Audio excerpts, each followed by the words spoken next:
My twin sister disappeared on a hike 3 months ago. Today I got a text from her phone. Don't trust the police. I am alive and watching you. Your father is dead and you are now worth $50 million. The lawyer's words hit me like a truck, my coffee cup slipping from my fingers and shattering on his polished office floor. Dad was dead, and he'd left me, the daughter he'd barely spoken to in 8 years, his entire empire. Here is a condition, Mr. Reynolds continued, barely acknowledging the dark puddle spreading across his expensive Persian rug. You must return to Hollow Creek and personally run Mitchell Industries for 1 year. Otherwise, everything goes to James Harrington. Of course there was a catch. A final twisted game from beyond the grave. Dad hasn't been part of my life since I was 20, and now he thinks he can control me from the afterlife. I laughed bitterly, my hands trembling. James basically stole my father from me, and now Dad's using his death to force us together. No thanks. The lawyer slid a document across his desk, his expression neutral but eyes sharp. The reading of the will is tomorrow at the Mitchell estate. Your presence is strongly recommended. I stood up, ignoring the coffee stains spreading across my white dress pants. I have a career in Seattle, a life I can't just abandon everything because my father suddenly remembered I exist. Miss Mitchell, Maya, his voice softened slightly, the company employs over 300 people in Hollow Creek. Without proper leadership, those jobs could disappear. That's emotional manipulation, I shot back. My father mastered that technique too, perhaps.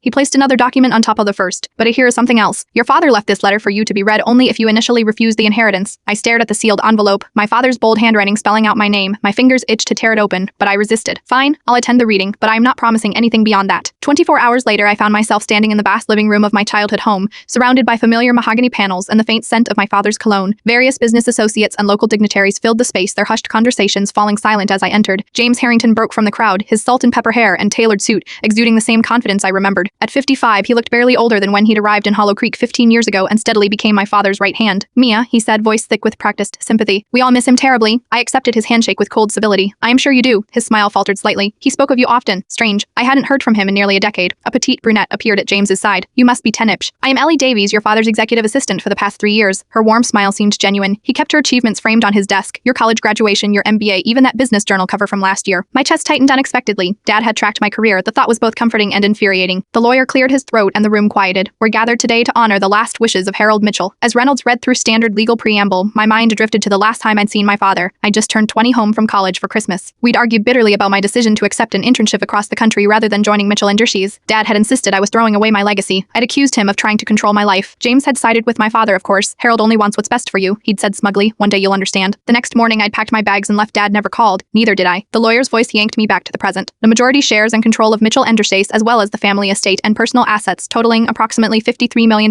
go to my daughter, Tass S. Elizabeth Mitchell, with the following conditions. Murmurs rippled through the room. I kept my eyes fixed on James, whose expression remained carefully neutral despite just learning he wouldn't be taking over the company.